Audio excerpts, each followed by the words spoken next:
अस्सलाम वालेकुम दोस्तों, कैसे हो। मुझे उम्मीद है कि आप सब सही हो गए। न्यू अपडेट के साथ मैं आपके सामने फिर हाजिर हो चुके हैं। अगर आप कुवैत में रहते हैं, कुवैत की खबरों से हमेशा के लिए अपडेट आना चाहते हैं तो ये वीडियो आप शुरू से लेकर आखिर तक देखते रहिए। इस वीडियो के अंदर मैं आपको काफ़ी ज़्यादा इंपॉर्टेंट जो है इन्फॉर्मेशन देने वाला हूँ और आप लोगों को बताने वाला हूँ कुछ ऐसी खबरें जो कि आपके लिए ज़रूरी हैं। अगर आप कुवैत में रहते हैं, कुवैत में आना चाहते हैं, कुवैत में जाना चाहते हैं, कुछ भी करते हैं, कुवैत में कोई भी कामकाज कर रहे हैं, तो ये आपके लिए काफ़ी ज़्यादा इंपॉर्टेंट वीडियो है। वीज़ा एंट्री एग्जिट के हवाले से पूरी जानकारी हम देंगे।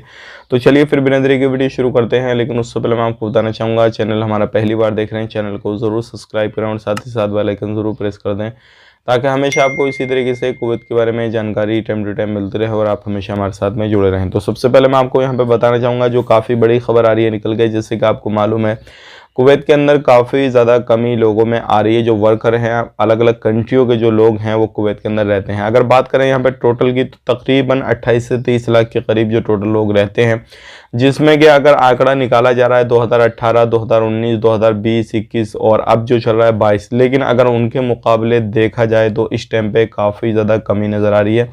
और इस टाइम पे जो देखा जा रहा है वो तकरीबन 25 लाख के करीब वर्कर कुवैत में काम करते हैं। 3-4 लाख की जो कमी है वो नज़र आ रही है कुवैत के अंदर।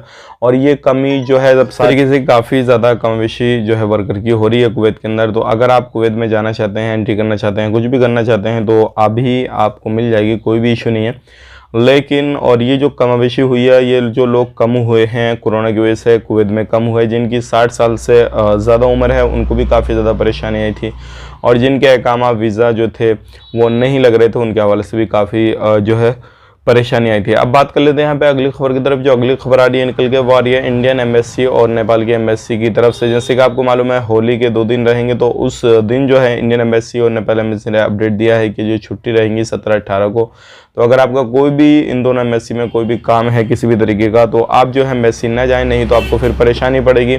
आप जाएंगे भी और आपका किराया भाड़ा जो भी है वो लगेगा, उसके बाद में देखेंगे आप छुट्टी है तो परेशानी हो जाएगी। बात कर लेते हैं यहाँ पे अगली खबर की तरफ। जो अगली खबर आ रही है निकल के, ये भी काफ़ी ज़्यादा बड़ी खबर है। अगर यहाँ पे बात करते हैं जो डोमेस्टिक वर्कर हैं, तो डोमेस्टिक वर्कर ने भी काफ़ी ज़्यादा जो है इस दौरान कुवैत को छोड़ा है। अगर बात करते हैं डोमेस्टिक वर्कर की, टोटल की लगभग 6-7 लाख डोमेस्टिक वर्कर हैं, जिसमें कि 1 लाख से ज़्यादा जो है डोमेस्टिक वर्कर ने कुवैत को भी छोड़ दिया है। तो यहाँ पे देख छोड़ने का मसला, छोड़ने का मकसद यही सारी चीज़ें होती हैं कि कुवैत में जो भी लोग कामकाज करते हैं किसी भी तरीके से, तो उनको परेशानी क्या होती है। जो कोरोना के दौरान बहुत सारे लोग सैलरी नहीं मिल रही थी, बहुत सारे लोगों को वैसे परेशानी आ रही थी, अलग अलग तरीके की जो तो उनको परेशानी आ रही थी, तो इसलिए उन लोगों ने कुवैत को छोड़ दिया है। बात कर लेते हैं यहाँ पे अगली खबर की तरफ। जो अगली खबर आ रही है निकल के, ये भी काफ़ी बड़ी है और मैं आपको बताना चाहूँगा सुसाइड के हवाले से।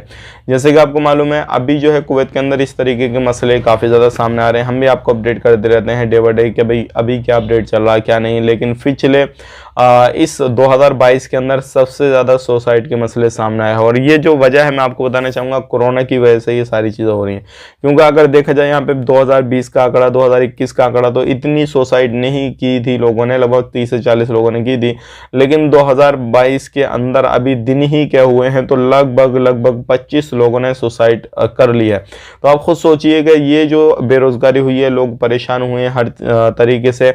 और ये जो जितना बताया जा रहा है, ये उन लोगों के लिए बताया जा रहा है जो लोग कुवैत में जाके काम करते हैं, जो एक्सपर्ट लोग हैं, जो प्रवासी लोग हैं, जो कुवैत में आके काम कर रहे हैं, ना कि कुवैती लोगों को बताया जा रहा है। तो एक बड़ी खबर है। अगर आप कहीं पर भी काम करते हैं, आपको भी परेशानी होती है भाई, तो एक दूसरे की परेशानी को देखें, एक दूसरे से शेयर किया करें, क्योंकि शेयर करने से दिल हल्का होता है और लोगों की जो टेंशन है वो ख़त्म हो जाती है। आप ज़रूर इस चीज़ से देखिएगा और कोई भी इस तरीके की बहकी बातें करता है तो उसको अकेला ना छोड़ें, जितना हो सके उसके साथ में टाइम बिताएं, उसको तसल्ली दें, ताकि आने वाले वक्त में अगर आपके साथ भी इस तरीके का कोई भी मकसद हो, कोई भी सामना होए, तो उसको वो चीज़ें याद आएँ कि भाई हाँ इसने मेरे साथ में साथ दिया था, परेशानी में सारी चीज़ें की थी, तो उसके बाद में वो इस तरीके का गलत कदम ना उठा पाए। अब बात कर लेते हैं यहाँ पे अगली खबर की तरफ। जो अगली खबर आ रही है निकल के, ये भी काफ़ी बड़ी है और मैं आपको बताना चाहूँगा यहाँ पे रमज़ान के हवाले से आ रही है निकल के। बहुत सारे लोगों के सवाल रहते हैं कि रमज़ान में हम अपने वीज़ा को या फिर सोन वीज़ा जो होता है उसको हम अलग अलग जगहों पे ट्रांसफ़र कर सकते हैं। रमज़ान की बात अलग बात बाद में करेंगे, पहले हम वीज़ा को ट्रांसफ़र के हवाले से बात कर लेते हैं। सोन वीज़ा को हम ट्रांसफ़र कर सकते हैं कि नहीं कर सकते हैं। तो देखिए बहुत पहले ये जो कानून था वो लागू था, लेकिन अभी नहीं हो पा रहा। लेकिन फिर भी एक बार जो है अपने जहाँ पर भी आप रहते हैं उस जगह पर कॉन्टेक्ट करके सारी चीज़ें क्लियर करके मालूम कर सकते हैं कि कौन कौन से वीज़ा भी ट्रांसफ़र ट्रांसफ़र हो रहे हैं, कुछ वीज़ा हो रहे हैं, कुछ नहीं हो रहे हैं। अब बात कर लेते हैं यहाँ पे रमज़ान के हवाले से। अगर आप रमज़ान में कोई भी कामकाज करते हैं किसी भी तरीके से, तो इस पे कुछ नए रूल रेगुलेशन आएंगे रमज़ान के दौरान। आप अगर फ्रंट लाइन वर्कर हैं या फिर आप किसी भी तरीके से किसी भी कंपनी में कहीं पर भी काम करते हैं, तो कुछ ना कुछ आपको ज़रूर छूट दी जाएगी। लेकिन जैसे ही छूट आएगी तो हम आपको ज़रूर अपडेट कर देंगे। लेकिन उम्मीद है कि आपकी जो ड्यूटी अगर 10 घंटे की है तो उसको कम कर दिया जाएगा, 8 की है तो भी कम कर दिया जाएगा। जैसे जैसे आपकी ड्यूटी है उसको कम किया जाएगा, फिर जो है 2 शिफ्टों में किया जाएगा। इस तरीके से आपकी ड्यूटी को जो है वो मेंशन किया जाएगा, ये ज़रूर है रमज़ान के दौरान। अब बात कर लेते हैं अगली खबर की तरफ। जो अगली खबर आ रही है निकल के, रमज़ान के दौरान क्या नए वीज़ा निकलेंगे और जो लोग आवाजाही करना चाहते हैं छोटी एग्जिट एंट्री, तो क्या वो कर सकेंगे, नहीं कर सकेंगे। तो मैं आपको बताना चाहूँगा बिल्कुल आपको टेंशन लेने की ज़रूरत नहीं है। यहाँ पे अगर रमज़ान के दौरान आप नया वीज़ा निकलवाना चाहते हैं, पुराना वीज़ा पे जाना चाहते हैं, एंट्री एग्जिट जो भी है एयरपोर्ट पे सफ़र करना चाहते हैं तो कर सकते हैं, कोई इशू नहीं है। लेकिन हाँ ये ज़रूर है कि 100% जहाँ पे वीज़ा इशू होता है तो रमज़ान के अंदर कुछ लिमिट होती है, लिमिट के हिसाब से ही काम किया जाता है। तो इस तरीके से काम काज किया जाता है, सारी चीज़ें होती हैं। तो आप आराम से रमज़ान में भी अपना ट्रैवल कर सकते हैं, कोई इशू नहीं है। लेकिन मैं आपको यहाँ पे सलाह यही दूंगा कि अगर आप एक रमज़ान से पहले ही कोशिश कर लें वीज़ा को निकलवाने की, वीज़ा सारा कुछ करने की, और उससे पहले आप वहाँ पर पहुँच जाएंगे तो आपके लिए काफ़ी ज़्यादा फ़ायदेमंद रहेगा। और कुछ कैटेगरी ऐसी होती है रमज़ान के अंदर कि वहाँ पर जाने के बाद में भी कमाई काफ़ी अच्छी आपको हो जाती है, ड्यूटी भी कम करनी पड़ती है और आपको वहाँ पर जाने के बाद में दिल भी जल्दी लग जाएगा रमज़ान के दौरान अगर आप जाते हैं तो। अब बात कर लेते हैं यहाँ पे पिछले 24 घंटे की कोरोना वायरस रिपोर्ट के बारे में। लेकिन यहाँ पे मैं आपको सभी कंट्रियों के जो एक्टिव केसेस हैं वो मैं आपको बता देता हूँ, जितनी गल्फ कंट्रियां हैं। अगर बात करते हैं यहाँ पे, अगर आप किसी भी तरीके से कतर से हैं, कतर में जाना चाहते हैं किसी भी तरीके से, तो कतर के अंदर 10,057 है, सऊदी अरब के अंदर 8,701 इधर हैं, और 31,000 यूएई के अंदर हैं। और इसमें बात करते हैं यहाँ पे जितनी भी कंट्रियाँ, अलग अलग कंट्रियों के अंदर जो एक्टिव केसेस की संख्या है वो अभी नीचे जा रही है। और अल्हम्दुलिल्लाह आने वाले वक्त में जितने भी दिन रहेंगे सारा कुछ रहेगा तो ये और भी कम हो जाएगी। तो ये थी आज की कुछ जानकारी जो कि मैंने आप तक शेयर कर दी।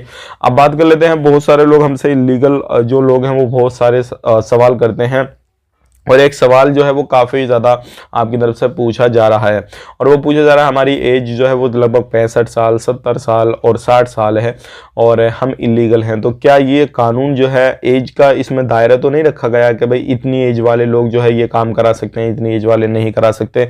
तो देखिए आपकी एज 21 से प्लस कितनी भी हो और आप एक इलीगल हैं, आपका इकामा वगैरह जो भी है वो नहीं लगा है, आप काफ़ी समय से इलीगल तरीके से काम कर रहे हैं, कोई इशू नहीं है। ये सभी के लिए जो कानून है जब लागू किया जाएगा, अभी इस पर सोचा विचारी हो रही है, ऐसा तो नहीं है लागू हो गया, सोचा विचारी हो रही है, कुछ इसको और मॉडिफाई वगैरह करके सारी चीज़ें करके चेंजेस वगैरह करके इसमें बदलाव करके जो है किए जाएंगे, और उसके बाद में जो है आप इसका फ़ायदा भी ले सकते हैं। बाकी जैसे ही अपडेट आएगा, कोई एज का मसला नहीं है, आप आराम से इसमें जो है हर एज वाला बंदा जो है काम काज कर सकता है, कोई भी इशू नहीं है। उम्मीद करता हूँ वीडियो पसंद आए तो वीडियो को लाइक कर दें, चैनल पहली बार देखने चैनल को सब्सक्राइब कर दें। वीडियो कैसा लगा कमेंट बॉक्स में जरूर बताएं। आपके माइंड में कोई भी सवाल जवाब है तो कमेंट करना ना भूलें। आप अपना ख्याल रखें, अपनी फैमिली लोग ख्याल रखें। Take care, bye bye.